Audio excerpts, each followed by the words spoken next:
నీ దేవునికి అసాధ్యమైంది ఏది లేదు. నీతో ఎవరు అసాధ్యమని చెప్పినా మోకరించి ఒక మాట చెప్పు, నా దేవునికి సమస్తము సాధ్యం. నీ ప్రార్థనకు జవాబు ఆలస్యం అవుతూ ఉన్నట్లయితే ప్రభు ఆలకించలేదేమో అనుకోవద్దు ప్రియ దేవుని బిడ్డ. నీ జీవితంలో నీ నిరీక్షణకు ఆలస్యం అవుతూ ఉన్నట్లయితే కృంగిపోవద్దు. అక్కడే ఆలస్యము తరువాత వచ్చే బహుమానం రెట్టింపైన సంతోషాన్ని తీసుకురాబోతుంది.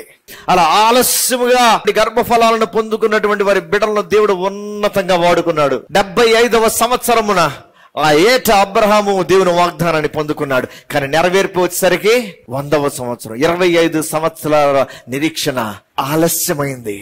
కానీ ఒక దేశాన్ని దేవుడు ఆ గర్భఫలములో నుంచి నిలవబెట్టాడు. హన్నా ప్రార్థించింది, ఎన్నో ఏండ్ల నిరీక్షణ. దేవుడు ఒక బహుమానాన్ని ఇచ్చాడు. ఆ బహుమానమే సమూయేలు. కేవలం ప్రజలకు మాత్రమే న్యాయం తీర్చడం కాదు, రాజులను సైతం అభిషేకించే బహుమానాన్ని దేవుడు అనుగ్రహించాడు. హల్లెలూయా. ఇదిగో ఈ యొక్క ఆలస్యం తర్వాత ఆశీర్వాదం సిద్ధంగా ఉందా లేదా? ఆలస్యం తర్వాత దేవుడు గొప్ప బహుమానాన్ని ఇచ్చాడా లేదా? ఆలస్యం తర్వాత శ్రేష్టమైన ఈవిని దేవుడు అనుగ్రహించాడా లేదా? మరి నీ జీవితంలో అనుగ్రహించడని ఎందుకు అనుకుంటున్నావు?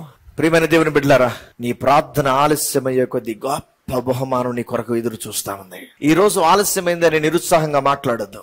రేపటి దినం ప్రభు ఇవ్వబోతున్నటువంటి తరతరములకు నిలిచే ఆశీర్వాదం కొరకు నువ్వు ఇప్పటి నుంచి నిరీక్షణ కలిగి ఉండు.